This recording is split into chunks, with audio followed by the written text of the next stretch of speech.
and welcome back to Storytime with Dave Booker. I have an apology to make. I promised that on my next video I would be doing a reading from Echo, the first book of the series of the next series I'm going to read by Kent Wayne, and I'm kind of caught up with A Door into Evermoor.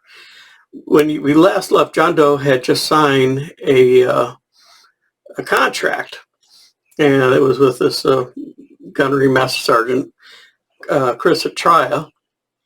And the problem was the contract only had two spots. There was no writing on it, front or back, and it said that it was just his name and the gunnery sergeant. And he left, and he's kind of like wondering what he got himself into. And like the last chapter or the last paragraph says, we headed for his car, which is parked next to mine. When I was younger, it would have been weird if a woman was named Chris or not. Funny how things change, huh? I feel obliged to agree. Yeah, funny. I get in my car and drive off the lot. A second later, it starts to pour. Fat, heavy drops that clack against the whipped glass. Typically, the rain would add drear into my normal state of blah. But this time, for some reason, I don't mind. I don't mind at all. So I really want to go into the next chapter and find out what's going on. So we'll do Echo either later tonight or tomorrow morning sometime. But I'm really kind of intrigued here. I want to go to the next chapter. So come along with me. A Door into Evermoor, The Unbound Realm, Book 1, and by Kent Wayne. So we're going to read chapter 2 today. And I want to get this kind of going here because I'm really intrigued here. Dad comes from generic Anglo. Mom hails from Korean immigrants. My mother's genes are definitely stronger. I could easily pass for a full-blooded Asian. A month after my 8th birthday, they filed for divorce. 2 years later, Mom remarried to a coder named Gary. Gary, like my biological dad, is generic Anglo. If I sound kind of blah, I apologize. I'm kind of blah about everything, I guess. Life was supposed to be a thrilling adventure filled with meaning and crystalline purpose. But instead of adventure, I got a confusing slog where you win by piecing together an eventual retirement. Time, freedom, after 70-odd years of toil and sacrifice? No thanks. Am I lucky I think this way? I'm not sure. My peers seem genuinely psyched about the white picket life. I couldn't care less. Still, I suppose I should be grateful for my parents' support. They pay for tuition, my one-bed apartment, food for my dog Gribbles. Mom's Americanized, but some old-school Korean came to the fore when I told her I wanted an elderly rescue. She wanted a doodle for a Frenchie, something fashionable. At the time, I couldn't have explained why I insisted on Gribbles. Now I recognize it as the same urge that made me sign that contract. Something different. Gribbles isn't fashionable, not by any stretch. His right eye is blind and milky, his left ear is ragged and torn. If I had to guess, I'd say he's a Ridgeback Dachshund mix. His body is wide and squat, not as ungainly as a purebred Dachshund's, but not as graceful as the true Ridgebacks. He likes to snooze on my lap, sometimes my nose or my mouth. And he's hopelessly addicted to food and toys. Big surprise, I know. When he scarfs down kibble, it sounds like he's saying gribble, gribble, gribble, hence his name.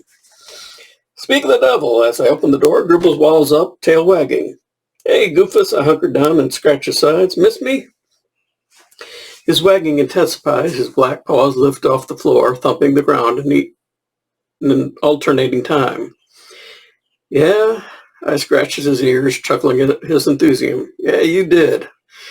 Gribbles is the best thing that ever happened to me. Sure, I have family and friends, but my dog loves me unconditionally.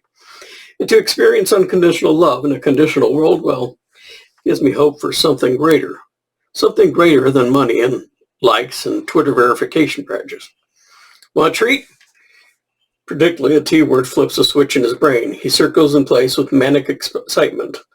Easy, nerd. Same menu, different day. I walk in the kitchen, open the fridge, and grab some Nami McGobble yums out of the Ziploc. These are cookies made by my neighborhood pet store, Zigzag Zoomies. If you're unfamiliar with all things dog, zoomies is slang for frenetic, random activity periods, or when a dog sprints back and forth for no apparent reason. Zigzag's products rock every label in the history of food. Free trade, organic, wild caught. I'm a true San Francisco, and it shows in my groceries. None of that matters, not to me anyway. During a sophomore year, I became obsessed with names and titles. But as the world turned and the years passed, I cared increasingly less about pigeonhole labels and even less for the tribes they spawned. Tribes seem to make everything worse. Join up with one so you can fight with another. When the virus hit, I fostered the hope that people would come together. They did for a bit. But people are people. Soon enough, we grew back into our collective indifference. I guess I'm a symptom of it. I'm in no way interested in the stupid square hats or fancy diplomas. I don't get psyched about paid time off or a sweet corner office. It all feels like a cheap facade.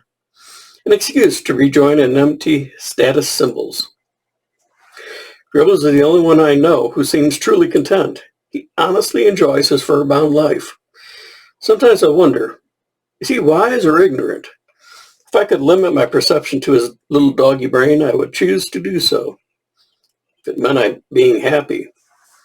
He finishes eating, then runs back and over and paws my knee, brimming with please gimme Eatos, urgency. Eatos is dog speak for food in my mind. Back to the kitchen. This time I roll out a rawhide from a plastic jar, earning a loud tortured whine. I roll my eyes in mock annoyance. Tell me how you really feel. I hand it over and he heads over the balcony. Poking through the pet gate attachment I fitted to the sliding glass door. That's how I know if he's really likes his treat. If he goes outside to eat it by himself. Gotta say, one of the greatest joys in life is giving your dog a freeze in place. My mouth drops open. The open pet gate, instead of displaying foggy San Francisco, flashes with a man's blindfolded face, thin, tight-lipped, and grim. Glowing runes shine from his blindfold, alternating between searing violet, midnight blue, and a black so dark it has a light of its own. As the view pans down, I glimpsed a curved knife in his armored hand. In the stormy backdrop, there's a craggy fortress atop a mesa. And then he's gone. I run to the pet gate, my face slack with disbelief. This little plastic square is a magic portal into another world. I can't believe. Wait. I close my eyes, hands out as if to say, hold on, calm down. It wasn't real. Then, you're not well. See a doctor. I'm struck by dread as I consider my fate. Pitying looks, prescription meds, judgment. No, I clench my jaw. I'm not crazy. I've poked my head through to the outer balcony. Gribbles, splayed on his belly, chewing the rawhide with singular tenacity, warns me off with a trailing growl. Leave me alone. This bone is mine. Relief clashes through me. No chasms, knives, or blindfolded night elves. The world is normal and sane, as it should be. Gribbles on the balcony, eating his treat, people down below doing whatever. The world is normal and sane, as it should be. So we're down to page 3. According to this, that's only like 5%. There's 9 hours and 54 minutes left in the book, so we're going to do more, hopefully. And I'm still dying to see where this is going, because we're getting a taste now of the next world that he's going to go into. So this is going to be fun. But I will continue. I will do Echo number 1 next reading, so that'll be either tonight or tomorrow. And then we'll work on Tor Think, the one that's a little off the wall, which is the kind of books I like anyways. So really appreciate you stopping by, and I'm sure that was kind of short, so I may have time to do another reading, and maybe I will do Echoes just in a few minutes, but kind of doesn't matter to you, because when the next one comes out is when the next one comes out. And so I appreciate you coming by, appreciate you sticking around to listen to some of these stories.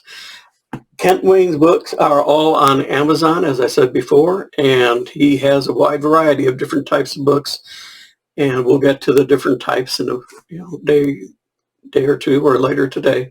So I appreciate again that you're stopping by. Please come again, and I'll let you hear the next story probably in the next video. So thanks again. Have a good day. Bye.